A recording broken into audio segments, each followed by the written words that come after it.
السلام علیکم کلاس۔ سب سے پہلے تو میں آپ لوگوں کو مختوم رشید کالج کی طرف سے آن لائن کلاسز میں خوش آمدید کہتا ہوں، اور ساتھ ہی آپ لوگوں کو 4th ایئر میں پروموٹ ہونے پر بھی مبارکباد دیتا ہوں۔ اب سے جو ہماری کلاسز ہیں، جب تک یہ کرونا وائرس کا یہ وبا چلتی ہے تو آن لائن کلاسز ہوں گی، ٹھیک ہے؟ چلیں اب ہم اپنے فرسٹ لیکچر کی طرف موو کرتے ہیں۔ یہ میں آپ کے ساتھ اپنی اسکرین شیئر کر رہا ہوں، امید ہے آپ لوگوں کو نظر آئے گی ویڈیو میں۔ چلیے، اصل میں یہ جو ہمارا 4th ایئر کا کورس ہے، یہ پیپر ہے، سیکنڈ پیپر ہے، اس کو ہم کلی معاشیات کہتے ہیں، ٹھیک ہے؟ جس طرح آپ کا فرسٹ ایئر کا جو پیپر 3rd ایئر کا جو پیپر تھا وہ جزوی معاشیات پر تھا، اور وہ 2 حصوں میں ڈیوائڈ تھا۔ پہلا حصہ اس میں جزوی معاشیات تھا، اور دوسرا حصہ میتھمیٹیکل اکنامکس تھا۔ اسی طرح 4th ایئر میں جو اکنامکس کا دوسرا یہ پیپر ہے اکنامکس کا، اس میں جو پہلا حصہ ہوگا اس میں ہم کلی معاشیات کو دیکھیں گے، اور جو دوسرا حصہ ہوگا اس میں اکانومی آف پاکستان یا پاکستان کی معیشت کو ڈسکس کریں گے۔ اب آپ کو میں بتاتا چلوں کہ کلی معاشیات ہوتی کیا ہے۔ آج ہم اس کا انٹروڈکشن دیکھتے ہیں، یا آپ چیپٹر کا نام دیکھ لیں، کیا ہے؟ کلی معاشیات کی وسعت اور اس کے مسائل، scope of micro economics and micro economic issues.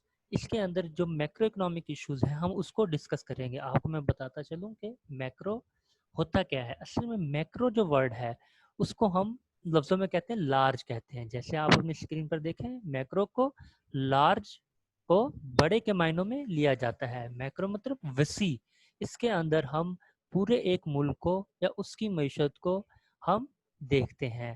اس کے اندر کون کون سے ایشو آتے ہیں وہ ہم آگے فردر جا کر ڈسکس کریں گے۔ اب آپ نے یاد رکھنے کے لیے اس کو دیکھنا ہے کہ میکرو کا ورڈ کو لیتے ہیں ہم بڑے کے معنوں میں لیتے ہیں لارج، میکرو مطلب لارج۔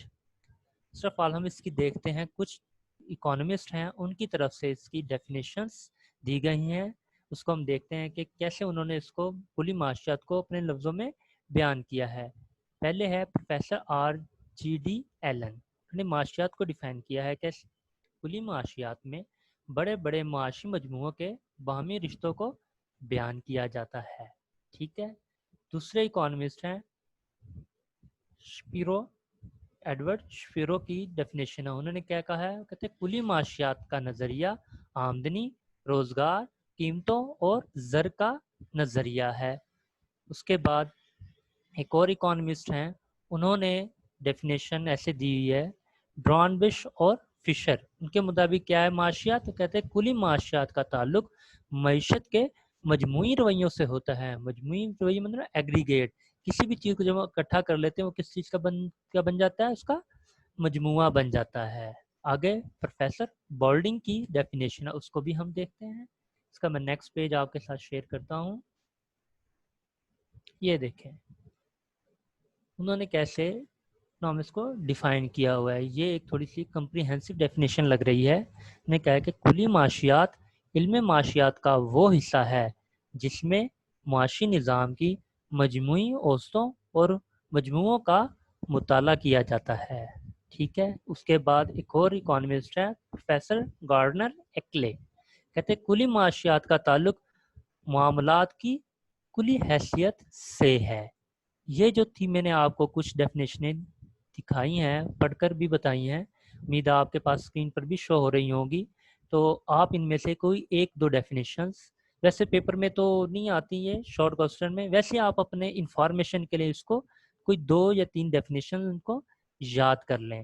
اب دیکھتے ہیں کہ ہم کلی معاشیات کے اندر کون کون سے مسائل درپیش ہیں، یہ کون کون سے مسائل ہیں جس کو ہم نے ڈسکس کرنا ہے تفصیل سے۔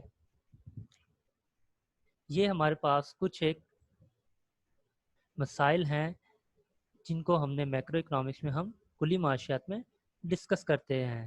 آپ کو اس کے ساتھ میں بتاتا چلوں کہ ہم اس میکرو اکنامکس کے اندر 2 ڈفرینٹ اکانومسٹ جو ہیں، ہمارے پاس 2 ڈفرینٹ اسکول آف تھاٹ ہیں، اس کو ہم ڈسکس کریں گے۔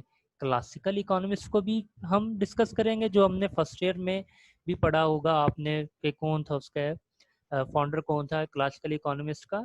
Adam Smith. ہم ان کی جو تھیریز تھی اس کو بھی ہم پڑھیں گے تفصیل سے، اور جان مینٹ کینز جو اکانومسٹ کینز ان کی بھی ہم اس اسکول آف تھاٹ کو بھی ہم